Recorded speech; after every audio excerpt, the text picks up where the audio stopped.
Welcome to the physics वाणी। हम series और parallel combinations की न्यूमेरिकल्स डिस्कस कर रहे थे, जिसमें कुछ न्यूमेरिकल्स तो हमने लास्ट वीडियो में डिस्कस कर लिए। आज उसके आगे हम डिस्कस करते हैं।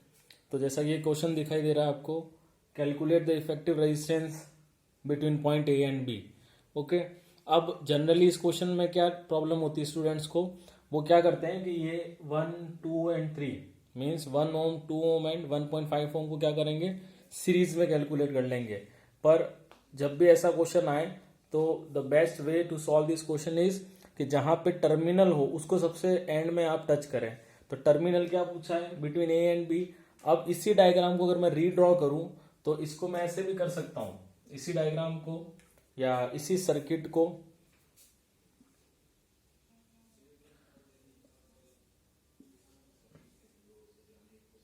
1.5 ओम, 1 ओम, 2 ओम, यहां पे जो ए था उसको अपन एक्सटेंड करके इधर लिख सकते हैं। It doesn't make any difference, क्योंकि यहां पर और यहां पर चाहे ऐसे आप इसको कर सकते हैं, बिकॉज यहां तो कोई रेजिस्टेंस है नहीं ना। तो इस पॉइंट को हम थोड़ा सा एक्सटेंड कर सकते हैं। अब आप वापस यहाँ पे करंट एज्यूम करिए आई, तो ये करंट क्या होगा, डिवाइड हो जाएगा, है ना। यहाँ पे इस वाली ब्रांच और इस वाली ब्रांच में डिवाइड हो जाएगा। तो ये जब करंट डिवाइड हुआ तो यहां तो हो गया I1, यहाँ I2। अब I1 करंट जो है वो 1 ओम से भी फ्लो हो रहा है और 2 ओम से भी। इट मीन्स ये वाली ब्रांच तो क्या हो गया, सीरीज में हो गई। तो ये तो हो जाएगा सीरीज में, ये तो सीरीज में हो गया। तो 1 and 2 are in series, so equivalent of this two resistance will be 1 + 2, it means 3 Om.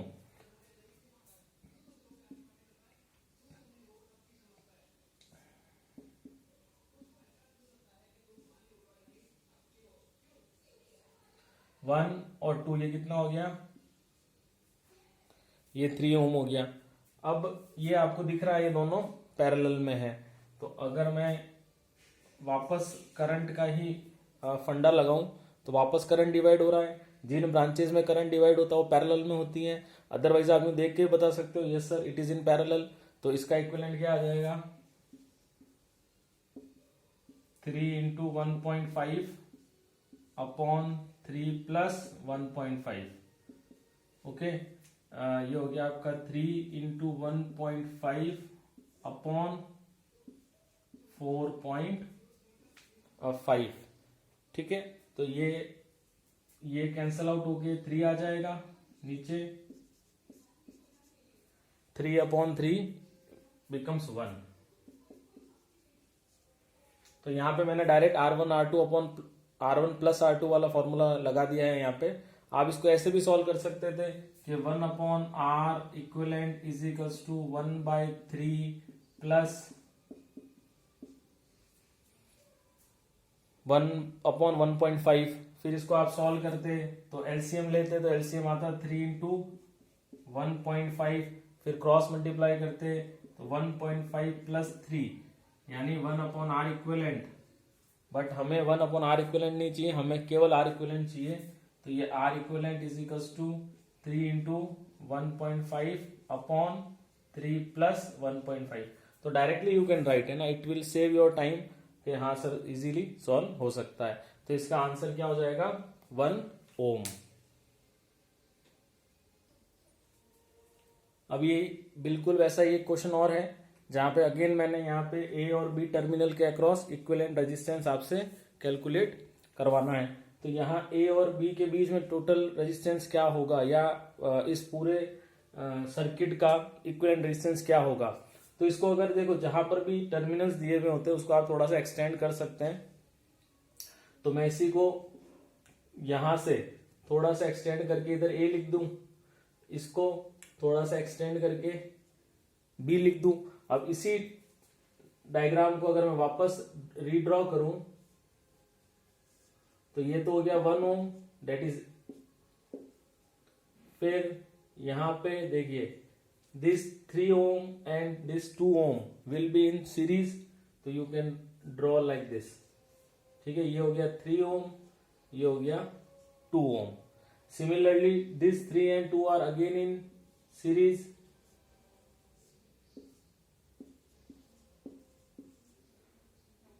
Now this all the 3 branches are in parallel. Suppose यहाँ एक मैं करंट एज्यूम करता हूं, एक करंट एज्यूम करी। नाउ करंट हैज 3 पाथ, कौन कौन से, तो ये हो गया I1। ओके, अब देखने से पता चल रहा है कि 3 and 2 are in series and here 3 and 2 are in series. तो इसका अगर इक्विवेलेंट डायग्राम बनाए तो क्या हो जाएगा, यहां पे 1 ओम A एंड B, 1 ओम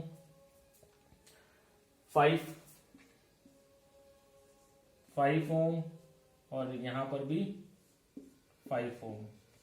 अब ये तीनों पैरेलल में है तो आप इजीली 1/R इक्विवेलेंट कैलकुलेट कर सकते हैं। 1/5 प्लस 1/1 प्लस 1/5।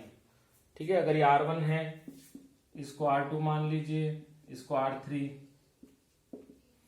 तो अपन यहाँ पे क्या फॉर्मूला लगा रहे हैं, 1/R equivalent is equals to 1/R1 plus 1/R2 plus 1/R3।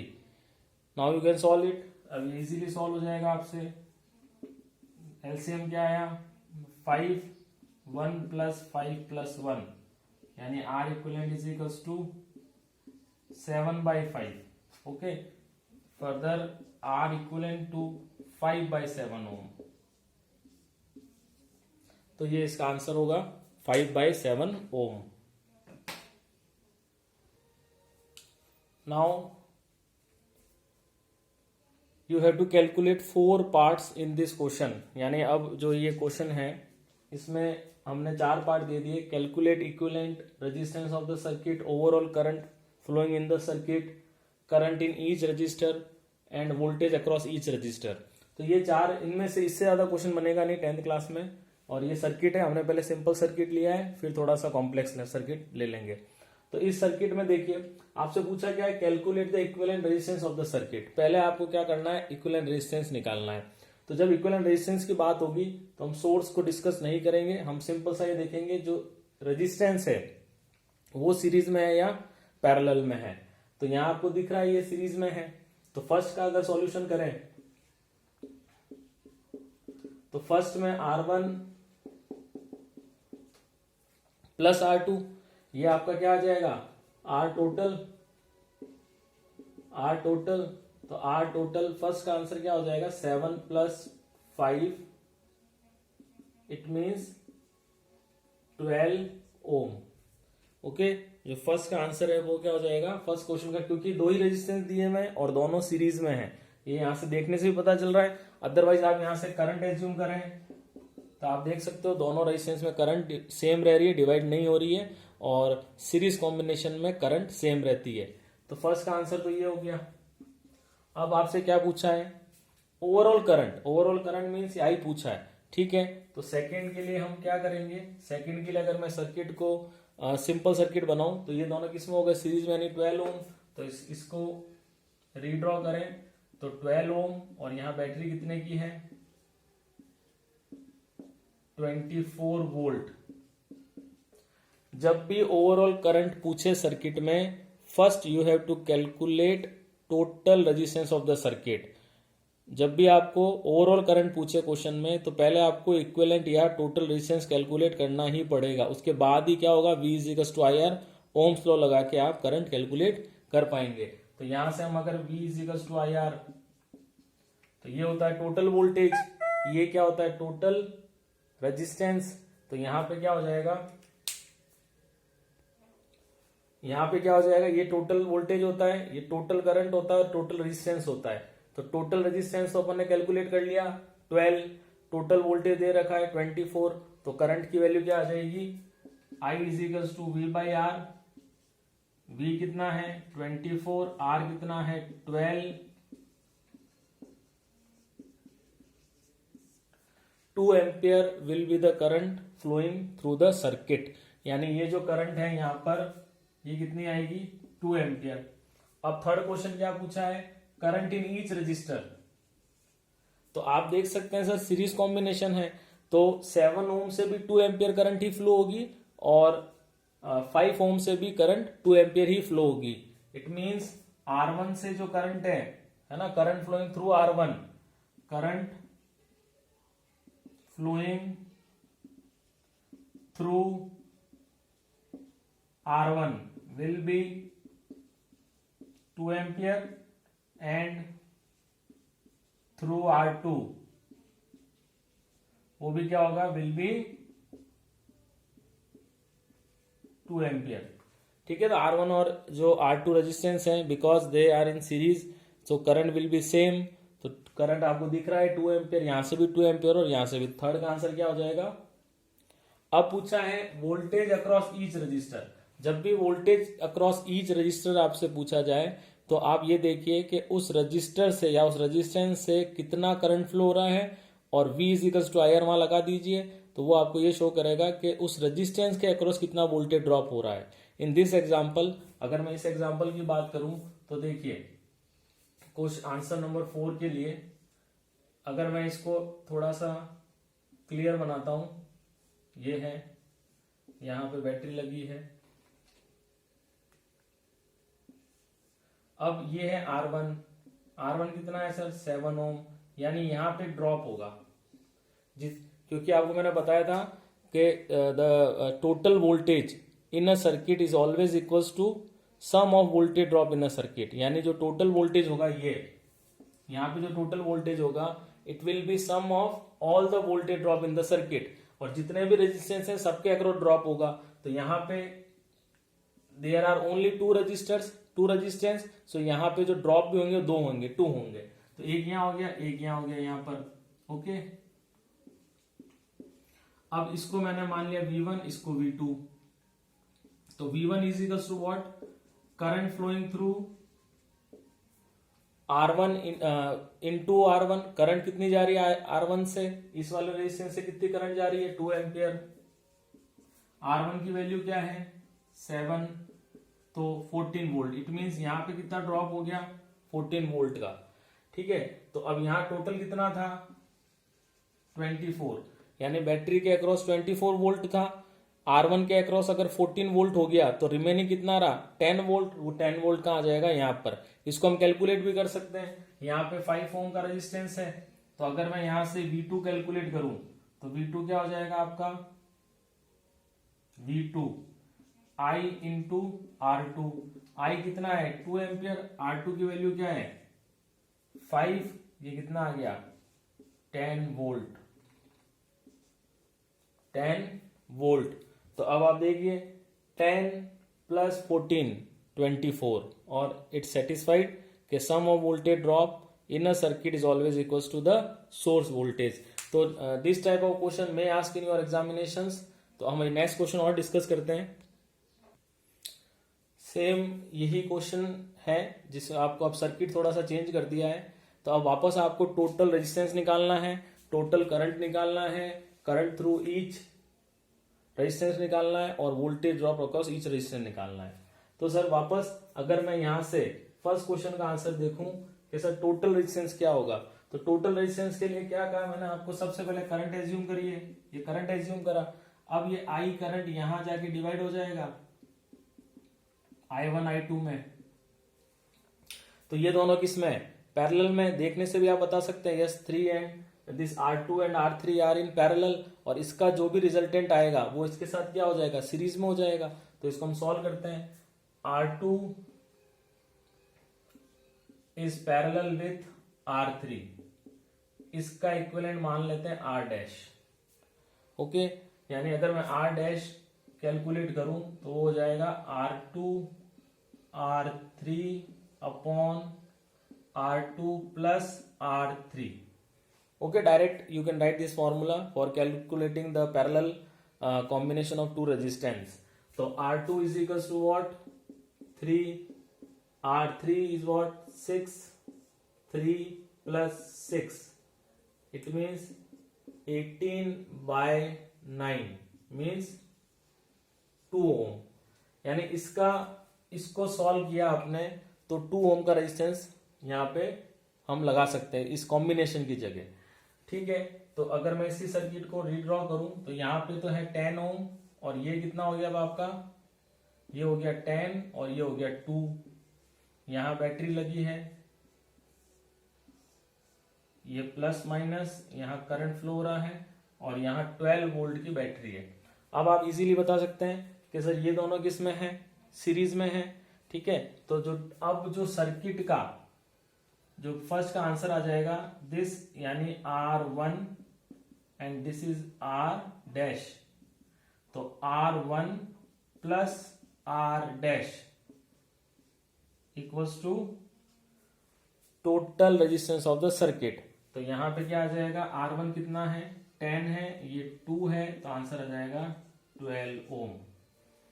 ठीक है, यानी अब मैं इसकी जगह भी क्या लगा सकता हूं, एक रेजिस्टेंस लगा सकता हूं। तो देखिए 1 2 3 रेजिस्टेंस को सॉल्व करके आपने एक रेजिस्टेंस लगा दिया, क्योंकि अब इसको अपन सॉल्व करेंगे यहां से, तो ये दोनों रिप्लेस हुए और रिप्लेस होने के बाद यहाँ पे 12 ओम का एक रेजिस्टेंस हम लगा देंगे। तो हमारा डायग्राम क्या बन जाएगा, 12 ओम, यहां पे एक बैटरी लगी है। तो फर्स्ट का आंसर तो ये हो गया। अब हम बात करते हैं ओवरऑल करंट की।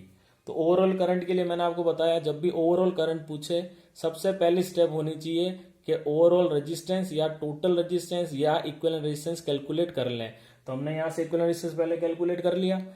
अब यहां से अगर मैं करंट मानता हूं I, ये आपका कितना दे रखा है 12 volt. Now you can apply V is equals to IR। V कितना है 12 है, ठीक है। I कितना है, I तो कैलकुलेट करना है। R टोटल कितना है, यानी यहां से I कितना आ गया 1 एम्पियर। I कितना आ गया 1 एम्पियर आ गया। ठीक है, तो ये आपका सेकंड का आंसर हो गया। अब थर्ड क्वेश्चन क्या पूछा है इन्होंने, करंट इन ईच रजिस्टर। ठीक है, तो करंट इन ईच रजिस्टर के लिए हम क्या करेंगे, तो देखिए सर टोटल कितना है करंट यहाँ पे 1 एम्पियर, 1 एम्पियर। अब ये 1 एम्पियर इससे फ्लो होगा, यस सर, क्योंकि एक ही रजिस्टर है। ठीक है, तो ये सेकंड का आंसर तो ये आ गया हमारा। थर्ड के लिए मैं बता रहा हूं, इसके लिए करंट इन ईच रजिस्टर। तो थर्ड के लिए हम कहते हैं R1 से जो करंट फ्लो हो रहा है, तो R1 से कितना करंट फ्लो हो रहा है, you can easily C 1 ampere. ठीक है, 1 एम्पियर का करंट यहां से फ्लो हो रहा है R1 में।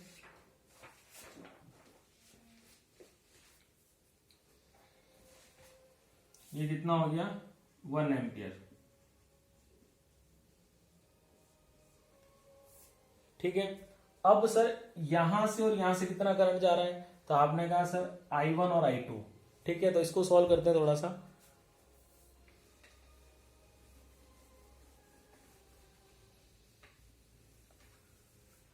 देखिए अब सर यहां तो आपने समझा दिया कि सर I1 से जो करंट फ्लो हो रहा है 1 एम्पियर है, यानी ये 1 एम्पियर करंट यहां आया और यहां आने के बाद ये 1 एम्पियर 2 पार्ट्स में डिवाइड हो गया। एक डिवाइड हो गया I1 में, एक I2 में, यानी जो I करंट है वो I1 प्लस I2 में डिवाइड हो गया। ठीक है, I की वैल्यू कितनी है, तो सर 1 एम्पियर है, यानी 1 एम्पियर इज इक्वल्स टू कुछ ऐसा डिवाइड हुआ होगा। अब ये कैसे कैलकुलेट करें, तो देखिए इसका क्या मेथड है। सबसे पहले हम ये देखते हैं कि सर यहां पे कितना ड्रॉप हो रहा है ना, यहां पे कितना ड्रॉप हो रहा है, तो आप बताइए कितना होगा R1 इंटू जो करंट फ्लो हो रहा है, तो 1 इंटू 10, यानी V is equals to 10 into 1, यानी 10 वोल्ट। 10 वोल्ट का जो वोल्टेज ड्रॉप है वो तो यही हो गया आउट ऑफ 12। कैसे कैलकुलेट किया, एक बार रिपीट कर रहा हूं मैं। सर यहां से 1 एम्पियर का करंट फ्लो हो रहा है, 1 एम्पियर का करंट जब इस 10 ओम से फ्लो होगा तो V is equals to IR लगाकर मैंने आपको ये कह दिया V is equals to IR लगाइए, तो V की वैल्यू है V की वैल्यू हमें कैलकुलेट करनी है। I की वैल्यू 1 एम्पियर है और रेजिस्टेंस की वैल्यू 10 है, तो यहाँ पे हमारा 10 वोल्ट, यानी इस 12 वोल्ट में से out of this 12 volt 10 volt voltage drop occurs at across R1, यानी अब कितना बचा 2 वोल्ट ही बचा, क्योंकि हमें पता है सर जितना भी यहाँ ड्रॉप होगा उन सब का सम 12 वोल्ट के बराबर होना चाहिए। यानी सर यहां अगर मैं बताऊं यहां से यहां पे जो वोल्टेज ड्रॉप होगा, मान लीजिए V2, ये कितना होगा 2 वोल्ट। क्लियर? क्यों? क्योंकि पैरेलल में जितना वोल्टेज ड्रॉप इसके अक्रॉस होगा उतना ही वोल्टेज ड्रॉप इसके अक्रॉस होगा। तो हमने कह दिया 10 तो वही हो गया, तो रिमेनिंग 2 ही तो रहा, यानी ये 2 वोल्ट इस R3 के अक्रॉस भी वोल्टेज ड्रॉप होगा और R2 के अक्रॉस भी 2 वोल्ट ही वोल्टेज ड्रॉप होगा। क्यों होगा? क्योंकि बोथ आर इन पैरेलल। ठीक है, ये मैंने पहले आपको समझा दिया ये बात। तो अब सर अगर मैं ये कहता हूं कि सर V2, इसको V डैश कर देते हैं अपन, V डैश कर दीजिए। तो सर अगर मैं V dash is equals to I1 R2, यहां देखिए यहां से I1 करंट फ्लो हो रही है, किससे? R2 से। और साथ ही साथ मैं कहता हूं V dash is equals to I2 into I3, I2 into R3। ठीक है, अब V डैश की वैल्यू कितनी है? तो सर 2 वोल्ट है।